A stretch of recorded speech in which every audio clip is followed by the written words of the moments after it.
D'abord un petit mot, je vais vous dire quelque chose de camarades, ne partez pas, il y a un vote d'honneur, juste après moi.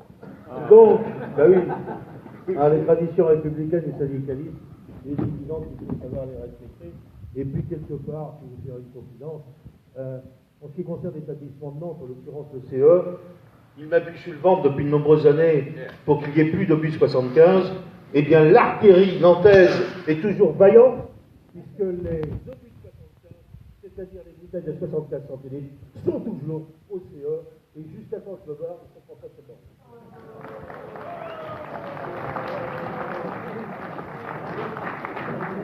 J'ai dit ça parce que le copain tout à l'heure, je te félicite, parce que ça fait partie de la dépendance. La dépendance, c'est aussi de dire à un patron, va te faire voir chez Plumeau. Ben oui, on a trop tendance à dire, oui, t'as raison, chef. Eh ben non, t'as tort, pas question.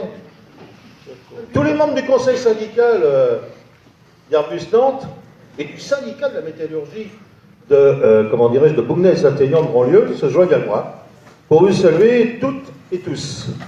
En effet, depuis le 1er janvier, la section syndicale s'est transformée en syndicat. Et donc, ça nous a fait gagner de l'indépendance, et puis également, ça nous permet de créer des sections syndicales. Nous sommes reçus aujourd'hui à Saint-Nazaire, plus particulièrement à La Baule, mais ce sont nos amis de Stelia et également d'Airbus Saint-Nazaire qui nous accueillent. Donc, je trouve ça très bien d'ailleurs, c'est sympathique. Ce que je voulais dire, c'est que si toutefois il y aurait pu les moyens de communication modernes, sachez que entre Nantes et Saint-Nazaire, il n'y a que 45,2 km qui nous séparent, ce qui veut dire que lorsque des fois mon copain Frédéric fait des piquets de grève et puis qu'il y a des fumées sur Saint-Nazaire, eh bien à Nantes on les voit et nous sommes obligés de faire pareil. Eh oui. Et puis, il y a une dernière chose que je voulais dire quand même, sur le fait que nous soyons à l'ouest, dans le même secteur, eux, ils sont au nord. Nous, 2 établissements, il est au sud. Donc, obligatoirement, nous avons le climat océanique, mais nous n'avons pas toutes les rigueurs du nord, telles que, par exemple, les copains des Hauts-de-France peuvent avoir. Vous savez, Airbus Nantes, comme toutes les usines d'Airbus, surtout Airbus Opération, débordent de travail. Les cadences augmentent d'année en année. Et à Nantes, sachant que nous sommes la nurserie d'Airbus, tous les Airbus naissent à Nantes, hein, même ceux qui sont assemblés en Chine, ils passent par notre établissement. Vous savez que par exemple, pour les monocouloirs à Nantes, nous sommes déjà à 60 appareils par mois. Nous allons passer à 65 avions. Une belle nurserie, une belle reproduction. Remarquez, il n'y a que des pur sang. Ça paraît logique. Par contre, ce que je peux vous dire, c'est que il faut fabriquer tous ces avions avec beaucoup moins de personnel. Ah, ça. À Nantes, par exemple, il est prévu tout simplement que 40 embauches durant l'année 2017. Ces 40 embauches ne couvriront pas les départs en retraite. C'est complètement inadmissible, on ne peut pas continuer ainsi. Pendant ce temps-là, on continue à fabriquer, on commence. Comment peut-on faire pour fabriquer? Eh bien, tout simplement, nous avons maintenant pratiquement tous les intérimaires à Airbus Nantes qui vont être en CDII. Ah, quelle belle affaire! CDII. Oui, un contrat à durée indéterminée d'intérimaire. Alors c'est magnifique tout ça. Pourquoi c'est magnifique pour le patron? Tout simplement, c'est qu'au lieu de les garder avec l'ancienne loi, on pouvait les garder que jusqu'à 18 mois. Maintenant, on peut les garder jusqu'à 36 mois. C'est du bonheur. C'est du bonheur pour les tauliers. Soit 3 ans. On peut les garder 3 ans. Allez, continuons. Alors, est-ce que l'avenir, moi je vous pose la question, de nos enfants, c'est l'intérim? Je ne crois pas. Ah non, même en CDII. C'est pas l'avenir pour nos enfants. Obligatoirement, le gars, il n'a pas du tout, comment dirais-je, les mêmes salaires que nous avons à Airbus. il n'a pas les mêmes avantages sociaux que nous avons, par exemple, avec le comité d'établissement, et surtout, les copains, l'accord société, l'accord de 1970, que nos aînés, à cette époque, ont fait, et c'est ce qui nous relie tous ensemble, et c'est un accord magnifique, qui donne des primes de 8, qui donne des primes de 3-8, qui donne des jours de congé exceptionnels. C'est ça qui existe, et c'est ça qu'il faut garder. Et puis, un établissement comme Airbus, attendez, ça dégrade pour l'avenir, sachant que nous avons 10 ans de charge de travail. Attendez, moi je ne vais pas trembler, hein. Je sais que lorsque je partirai, il y aura encore du boulot, Airbus. Hein. Non, la raison économique. Parce qu'il faut que ça crache au bassinet. Alors là, il faut que ça crache, attention. Et puis, qu'est-ce que cherche la direction générale d'Airbus maintenant? Moi, elle ne veut plus gérer du personnel. Elle veut gérer de la charge de travail. C'est-à-dire que, tiens, imaginez que je suis patron. J'ai peut-être plus un profil de sénateur. Je connais des patrons qui sont maîtres, mais les sénateurs, je ne les ai pas connus trop avant. Imaginez que je sois patron. J'ai une centaine d'avions à livrer dans les mois qui viennent. Qu'est-ce que je fais, les amis? J'embauche? Ah non. Je prends des CDI. C'est-à-dire que je passe à un contrat avec une société d'intérim. Allô, allô? Oui? Adéco? Oui, ok, d'accord. Dis-moi, tu m'envoies des compagnons. En plus, je les ai eu chez moi, donc ils savent bosser, ils savent faire les avions. Tu m'envoies la hiérarchie. Tu m'envoies les préparateurs. Tu m'envoies la qualité. Et, oh, je te paye, hein, pas de problème. Et hop, bon, et moi, je donne du pognon. J'ai plus de personnel à gérer en tant que taulier. Le bonheur est d'entrée. Et puis en plus, comme je le disais, ce personnel, il connaît bien le boulot. Donc pas de problème, c'est câble. Et puis j'ai plus d'argent à donner au CE, puisque j'ai plus de masse salariale.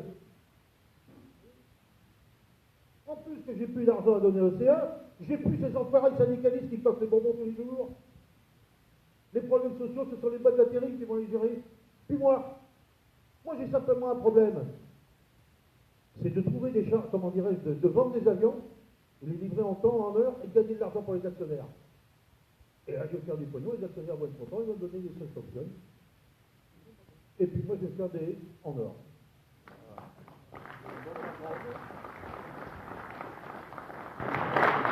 Alors ça, les copains, il faut combattre. C'est-à-dire qu'il faut aller chercher les embauches. Il faut que les embauches existent à Airbus. Qu'on arrête de me parler de 40 embauches à Nantes, on se fout pas de ma gueule. Et toi, t'as les mêmes problèmes à Saint-Nazaire. On va se battre ensemble. Oui. Alors attention, vous savez comment je l'appelle son surnom? Je le dirai pas trop fort. Alors. Non, c'est le Doberman. Alors. Et puis, je dirais aussi que nous, les faux, il serait quand même aussi temps qu'on s'introduise dans les boîtes d'intérim. Beaucoup plus que nous sommes. Parce que la main-d'œuvre, en fin de compte, chez nous et Airbus, elle est dans les boîtes d'intérim. Mais si toutefois il y a des embauches, ben c'est parmi les intérimaires. Donc il va falloir qu'on nous introduisions. Et puis vous savez, notre existence, demain, moi je suis pour la préserver, hein, parce que j'ai envie d'être majoritaire à Airbus Nantes de nombreuses années encore. Alors ils sont en train de créer des ambassadeurs chinois. Attention. Ça rigole pas. Vous savez ce que c'est qu'avant, c'était des cibles. Un ambassadeur, on désigne Tartampion, ambassadeur. Ça veut dire que tu vas être la personne qui, dans l'équipe, va recevoir toutes les doléances de l'équipe. Les problèmes d'horaire, les problèmes de CHSCT, les problèmes personnels, etc. Et toutes les semaines, tu vas rendre compte à la direction de ce qui se passe dans l'équipe. Alors, attendez, mais il est où le rôle syndical là? On est en train de mettre en place des délégués du personnel à la solde de la direction. Alors moi, je lui dis à mon patron, je lui dis, écoute, va te faire foutre avec ça, moi je crois que c'est. Les ambassadeurs, je vais les combattre.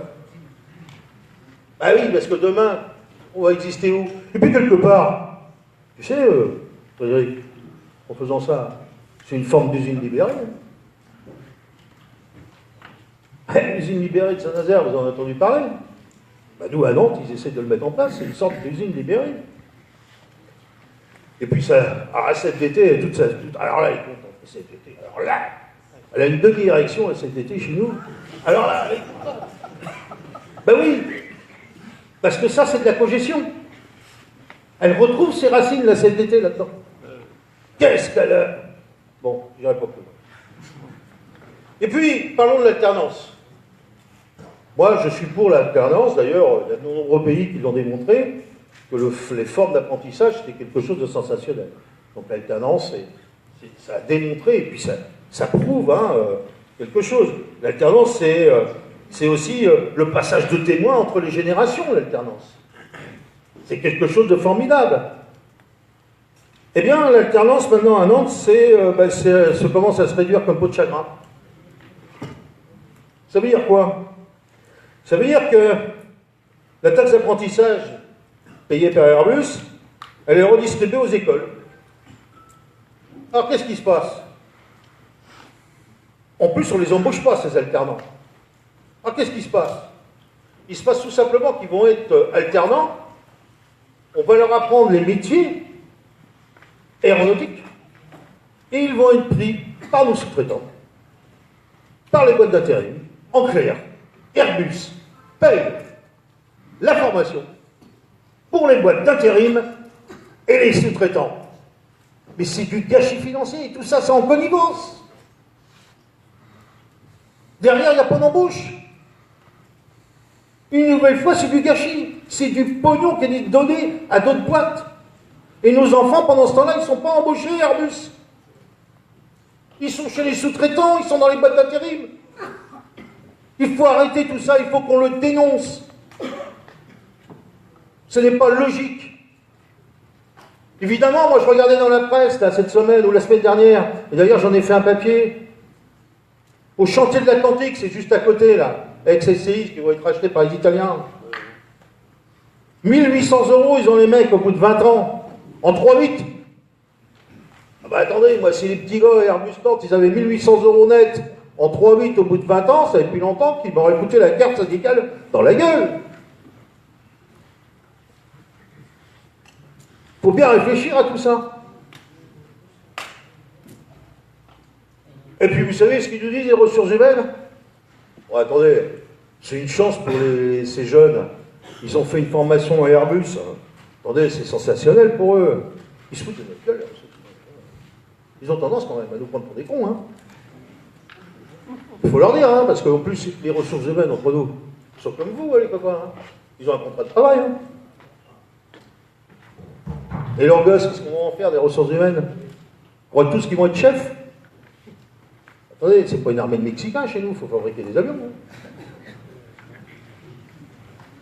Et puis, c'est pas scandaleux de bercer d'illusions tous ces jeunes, de leur faire croire que leur vie précieuse, la vie professionnelle, déjà ils sont trahis par les patrons. Attendez, ils vont se retrouver où? Ils vont se retrouver dans les syndicats contestataires. C'est-à-dire qu'on est déjà en train de fabriquer des salariés qui n'iront pas chez nous, puisqu'ils se sentent déjà trahis par les patrons qui se sont fait baiser. Comment vous pouvez après leur expliquer à ces jeunes la pratique contractuelle? Obligatoirement, on va les retrouver ailleurs. Pour moi, c'est tout à fait logique. Et puis, bon, quand on nous parle d'embauche, on nous parle d'embauche au niveau des compagnons. On ne nous parle pas d'embauche au niveau des services supports. Prenons par exemple le service qualité chez nous. Il est en pleine restructuration. Ben, la qualité, maintenant, elle est transférée sur les opérationnels. C'est-à-dire sur les compagnons. Moi, je connais des compagnons à Nantes qui valident, en plus de leur propre travail, 170 heures par mois. C'est-à-dire que quelque part, c'est du boulot qu'ils valident et qu'ils ne l'ont pas contrôlé. Mais on va où avec la qualité de nos produits? Un de ces jours, ça va nous poser des gros problèmes. Prenez un exemple. Je bois un coup. Tu bois de l'eau? Tu vas être malade.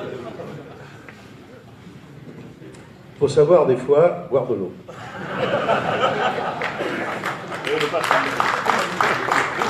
Surtout, alors de l'eau pétillante, surtout quand tu as abusé la veille. Alors, Ça t'arrive pas. je vous donne, jamais. Je vous donne un exemple. Un cadre qui est chef de ligne, ou CDT, qui est chef de. Bon. Le cadre, qu'est-ce qu'il veut? C'est avoir le maximum pour sa prime. La prime d'avril, hein, ou d'octobre, ou de décembre, pardon. Alors c'est quoi sa prime? Eh bien tout simplement, sa prime est tenue sur le fait de livrer un certain nombre d'appareils. Parce qu'on lui a dit en début d'année, si tu veux une prime à 110%, il faut que tu livres 150 avions. Oui, chef. Alors, tac, tac. Toi, tu vas me valider ça, c'est faut que je livre. Comment est l'avion? L'avion, il est bon, l'avion, il est bon. Ah non, il n'est pas bon, l'avion. Mais lui, pendant ce temps-là, il va toucher ses 120%. C'est-à-dire qu'il va toucher sa prime. Et on va livrer de la merde.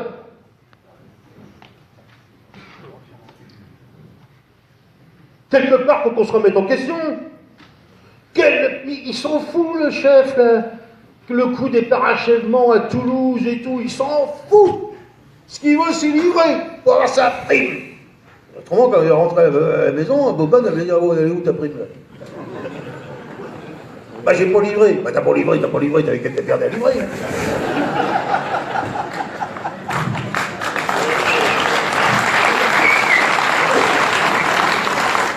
Eh, oh. Moi, j'ai des trucs à acheter, des strings, des machins, bon, là.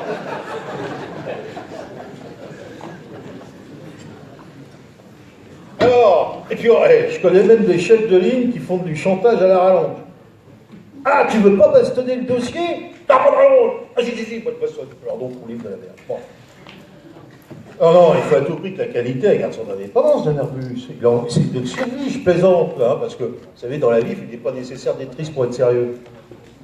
Mais, quand même, puis bon, comme ça me permet d'avoir toujours devant moi des gens qui ont une oreille attentive à mes propos.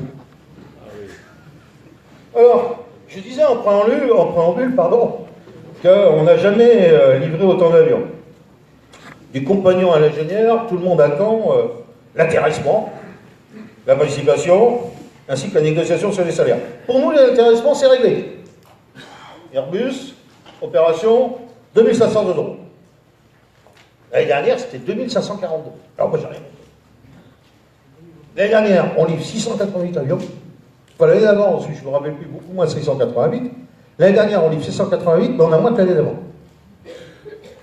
Alors oui, ça veut dire qu'en fin de compte, l'année prochaine, 733. C'est-à-dire que l'année prochaine, on va toucher moins de 2500 €. Et pourtant, moi, je ne comprends pas, parce que comment il s'appelle, le mec qui disait, le petit, là, qui a des talons, là, qui a une nana qu'on voit partout sur Internet, à quoi elle commençait, là. Ah oui, Sarkozy. Eh bien, non mais, attendez, il nous disait, travailler plus pour gagner plus. Ben moi, j'entends qu'une chose avec l'intéressement. Il faut travailler moins pour gagner plus. Donc il s'est complètement bourré, il nous a raconté des conneries, le petit. Bon, à ce propos, d'ailleurs, le conseil syndical d'Airbus Nantes, il s'est prononcé pour une chose très simple. C'est qu'en ce qui concerne les négociations salariales, nous, c'est plus l'année dernière. Et on répondra à toute initiative de la coordination pour montrer les dents. Même nos messieurs.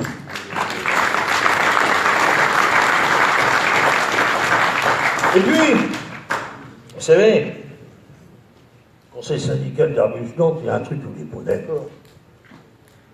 Il y en a qui disent que pour les négociations salariales, maintenant, il faudrait qu'elles soient identiques dans tout Airbus Group. Oh là. Mais attendez, moi je ne suis pas d'accord. Chaque entité d'Airbus Group a des plans de charge différents et des programmes différents. Comment je vais expliquer, moi, aux salariés d'Airbus Nantes, qui viennent le samedi, qui effectuent des plans de rattrapage successifs, qui sont sollicités au dernier moment, et souvent ça impacte leur vie de famille, qu'ils devraient en 2007 avoir moins. Pourquoi? Au nom de la solidarité dans Airbus Group. Mais attendez. Au nom de l'intérêt général. Mais attendez, qu'est-ce qui va se passer? Attendez, c'est simple, hein. Je vais prendre les cartes syndicales dans la gueule. En plus que les cartes syndicales, je vais les prendre dans la gueule. Les élections de 2018, c'est pas qu'une petite fesse que je vais prendre. Ils vont pas comprendre, les gus. Donc, pour moi, pas question. Et en ce qui concerne le conseil syndical, pas question. Par contre, il y a une chose, et entre nous, les gars, mais il fallait commencer avant, hein. Ben, bien sûr, il fallait commencer avant. Pourquoi vous acceptez qu'il y ait un intéressement différent entre les BU? Pourquoi vous avez accepté ça? Il fallait, à l'époque, dire non, il y aura le même intéressement dans tout Airbus.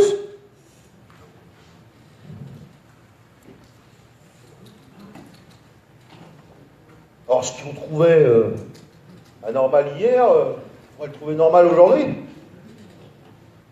Attendez, moi je reste sur la même logique. Hein.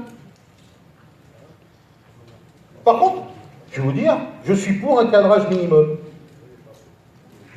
Je suis tout à fait pour un cadrage minimum, avec un minimum d'AG, un minimum pour les AI. Et tout ça dans l'Airbus Group. Oui, je pense qu'il faut une négociation au plus haut niveau d'Airbus. Ça évitera la dispersion, ça évitera par exemple ce qu'a connu Stelia. Où c'est complètement... Mais attendez, quand j'ai lu les propositions qu'il leur faisait, c'était une ineptie, c'est complètement inadmissible. Alors il a fallu que vous mettiez en grève. Mais, bon, en plus, vous avez bien fait. Mais bon, vous savez, pour gagner, il faut aussi que les patrons ils nous craignent un peu. Hein. Alors, est-ce qu'ils nous craignent? Je ne suis pas convaincu. Vous savez, moi je profite d'être à cette tribune parce qu'on est là, entre nous, nous sommes à cette assemblée générale qui a lieu tous les ans, pour se parler et se dire les choses. Pas faire d'attaque personnelle, mais de se dire, tiens, il y a une ligne. Ben moi je vais vous dire, j'étais profondément déçu. Où j'étais profondément déçu, c'est le projet Gemini de la direction générale. Moi, je me faisais déjà un plaisir, et tous les petits gars qui sont là, on avait déjà réservé les bagnoles, nous, pour aller à Toulouse. 3 mini-cars. Ils étaient déjà réservés chez Europcar. Bon, un coup de fil, on y va plus. Alors que la coordination avait décidé d'y aller manifester sous les fenêtres d'Enders. Et je me suis dit, attends, c'est quoi ce cirque-là? Ben non, on aurait dû y aller. Et moi, je maintiens qu'on aurait dû aller. Et en plus qu'on aurait dû aller, ça aurait permis de ne pas faire rentrer la CFDT dans cette histoire. Moi, je vais vous faire une confidence. J'espère qu'à Nantes, j'aurai pas les mêmes soucis que les copains de Suresnes et de Central Entity. Parce que je sais maintenant que la solidarité ouvrière, quelque part, elle a du mal à exister chez nous. Si un syndicat comme le nôtre, dont la principale force, c'est de mobiliser ses troupes et de montrer que nous existons, contre un projet de licenciement, parce que moi, je me mets à la place d'un copain de Suresnes, qui a 40 et quelques années et qui on propose d'aller ailleurs, dont son fils a ses amis, dont son fils est à l'école, dont sa femme a du boulot. Vous imaginez les drames sociaux et les drames familiaux? Et c'est pas normal, ça. Au moins, on aurait pu faire quelque chose, et je l'ai dit, on en a discuté avec Yvonique. Bien sûr qu'il répondra à ce que je viens de dire. Mais on aurait pu faire quelque chose, et montrer qu'on existait. Oui, j'aurais mis un peu sur la table, ils auraient pris l'air, ça aurait fait du bien.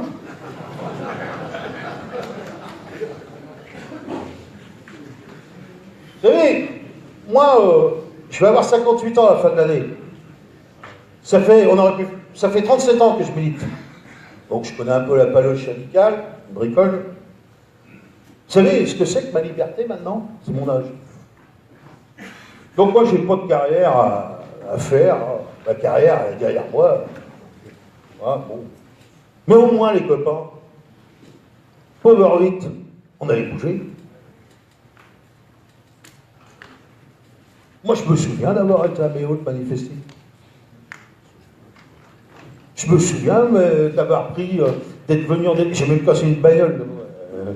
L'après-midi, on a reculé, c'était une boîte automatique, on ne savait pas que c'était une boîte auto. Bref. Mais on s'est battu pour les copains, et puis on a eu un résultat. Est-ce que les sites de Saint-Nazaire, ils ont été vendus? Non. Est-ce que les sites de Méo, il a été vendu? Non. Ils sont restés dans le groupe. Et toute bagarre perdue, c'est une bagarre qui n'est pas menée.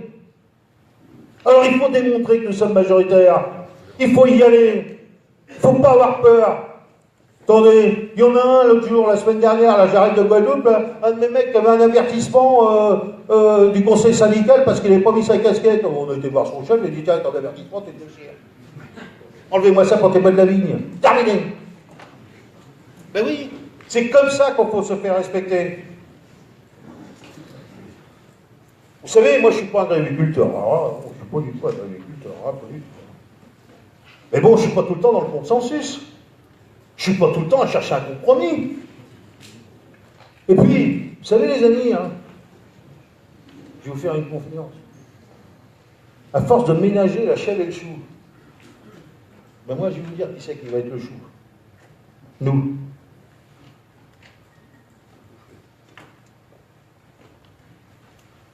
Alors oui, Dani, tu as eu raison. Tu t'es battu. C'est bien. Avec les amis de Saint-Nazaire, les amis de Rochefort et tout, tu as bien fait. Et puis, nous, Airbus, concernant les salaires, c'est pas peu et faux. C'est aussi la dignité des salariés. Quelque part, il faut se mettre à la place des salariés que nous représentons. C'est leur dignité d'avoir un accord convenable, parce qu'ils ont bossé comme des cons, parce qu'ils ont fait en sorte que nous soyons la société que nous sommes. Il faut qu'il y ait quelque chose en retour. Et puis en plus, attendez, 10 ans de boulot.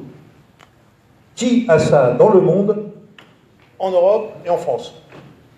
Si nous on n'a rien, ou quelque chose de pas convenable, qui va avoir quelque chose dans ce pays? Voilà, bah franchement, je ne sais pas. Vous savez, j'ai jamais été contre l'ambition personnelle, hein. Mais bien évidemment, l'ambition personnelle, ça ne doit pas se faire au détriment de l'intérêt général. Je sais aussi que nous ne sommes pas des politiques. Nous ne pouvons pas faire le contraire des raisons pour lesquelles nous avons été élus. Regardez, le président de la République actuelle, il a tellement fait le contraire, il n'ose même plus se représenter. Franchement, il n'a pas été élu pour tout ce qu'il a fait, hein. Bah, il n'ose plus, maintenant il se dit non, moi, je ne me représente pas parce que je vais en prendre une. Bah, moi je ne veux pas en prendre une aux prochaines élections. Je vais rester majoritaire. Nous agissons, les amis, sous couvert d'un mandat. Et un mandat donné par nos syndiqués, ou les instances du syndicat local.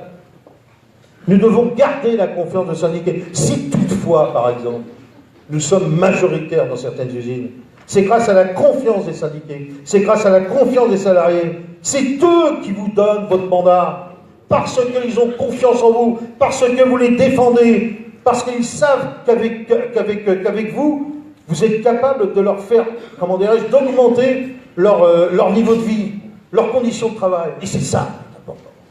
Moi, je suis contre la répression. Je suis pour l'augmentation du niveau de vie. Je suis pour augmenter les conditions de travail. Et puis, si toutefois, nous avons tous des postes, moi par exemple, je suis au comité européen d'Airbus, ben vous savez pourquoi je suis au comité européen d'Airbus? Tout simplement parce que nous avons de la représentativité au niveau des élections. C'est la représentativité des différents établissements d'Airbus qui donnent les mandats.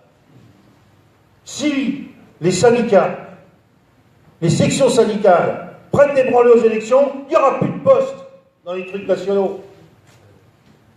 D'abord, on commence par avoir des résultats aux élections convenables. C'est ça qui attribue les postes. C'est pas le fait de les réclamer, les postes. C'est d'avoir sur le terrain, d'avoir les résultats au niveau des élections convenables. Vous savez, j'ai des craintes sur l'ambition de la Direction Générale de transformer le Comité National France en instance de négociation. Si la Direction Générale désire expérimenter un nouveau processus dans le cadre du Comité National France, avec le projet Pulse, puis entre nous, le projet Pulse, ça intéresse quelqu'un ici? Je ne vais pas le dire avant, mais je m'en bats un peu et... Projet Pulse. Hein? Quelque part. J'aimerais bien ici qu'on me dise, quelqu'un me dise ce que c'est exactement. Moi, je suis allé des comités européens, à la fin de la réunion, je n'avais pas tout compris. Hein. C'est quoi exactement le projet Pulse? Tant mieux. Tant mieux. Bah, en maths, t'as compris, c'est normal de travailler central entity. Mais nous, en prod, on a du mal à comprendre. Tu sais, on n'est pas du bonnet, nous. Alors, moi, je peux vous dire aussi quelque chose, c'est que, quelque part, Jean-Marc, je suis un peu un vieux briscard dans cette affaire-là. Alors, je me pose des questions essentielles avec le Comité national France, si toutefois demain, il prend des nouvelles responsabilités. Et des questions qui sont tout à fait basiques. Qui donnera le mandat aux copains qui siégeront? Comment rendront-ils compte de leur mandat et à qui? Comment les syndicats et les sections syndicales donneront le mandat? Comment ces sections syndicales ou syndicats connaîtront-ils l'ordre du jour? Les sujets seront-ils discutés à chaque fois avec tous les syndicats ou sections syndicales? Quelle sera la représentativité des différents syndicats et sections syndicales? Ne craint-on pas d'éloigner le Comité national France des réalités du terrain? N'est-ce pas un moyen pour nos patrons de réintroduire la CGT et surtout la CFDT alors que nous les avons laminés dans Airbus? Opération. N'allons pas perdre notre force d'être le premier interlocuteur d'Airbus, surtout dans Airbus Opération, nous dépassons les 50%. Quelle sera la souveraineté? Est-ce que les CCE continueront d'exister? Puisque ce sera déjà discuté en Comité national France. Est-ce qu'il y aura encore la déclinaison au niveau des CE? Moi, je me pose des questions. Pour le moment, je vous avoue, je ne vois aucun intérêt à cet accord qui sera imprécurseur. Et puis, pourquoi toujours se préparer à accepter un projet d'un patron? Quand est-ce qu'on va dire au patron, on n'est pas d'accord, on combat? Est-ce qu'on est obligé de toujours accepter ce qu'il nous propose? Attendez, moi je vais vous dire, quand je vais au resto, je choisis mon menu. Hein. Quand il y a des choses sur la table qui ne me plaisent pas, je ne le mange pas. Ben là, c'est la même chose. Si toutefois on me propose un plat, je ne le mange pas. Premièrement, ça va me rendre malade. Et deuxièmement, c'est quelque chose que je n'aime pas du tout. Alors, je ne suis pas dans une crainte permanente, moi. Alors là, je ne suis pas du tout dans une crainte permanente de me faire avoir par les patrons. Par contre, je connais un peu l'être humain. Hein. Je sais aussi qu'il est plus facile de s'arranger, comment dirais-je, avec les patrons plutôt que de résister. Je vais vous dire pourquoi, parce que tout simplement, moi aussi, à mon humble niveau, au niveau d'Airbus et dans d'autres secteurs, souvent, les patrons, ils m'ont appuyé sur le ventre. Ils m'ont fait du chantage. Moi aussi, j'ai connu ça. Il faut savoir résister, c'est pas toujours évident. Mais vous savez, il faut toujours agir en tant que syndicaliste avec un mandat. Nous sommes les porte-parole des faux, nous sommes les porte-parole des syndiqués. Il n'y a pas d'intérêt supérieur de FO. C'est quoi l'intérêt supérieur de FO? Au nom de l'intérêt supérieur, vous faites quoi? Attendez, c'est le dirigisme, hein, au nom de l'intérêt supérieur. Hein. Il n'y a que l'intérêt collectif qui est prévaut. On peut tout mettre dans l'intérêt supérieur. Il ne faut pas renoncer au socle des FO. Vous savez ce que c'est le socle des FO? Ben moi je vais vous le dire. Pour certains, si toutefois vous en rappelez plus. C'est l'indépendance par rapport aux patrons, aux politiques, aux religions. Il faut continuer à revendiquer, continuer à améliorer le quotidien des salariés d'Airbus, comme par exemple le fait que le CET il a été augmenté et qu'il soit passé de 30% à 33%, c'est quelque chose de formidable. On a gagné une revendication.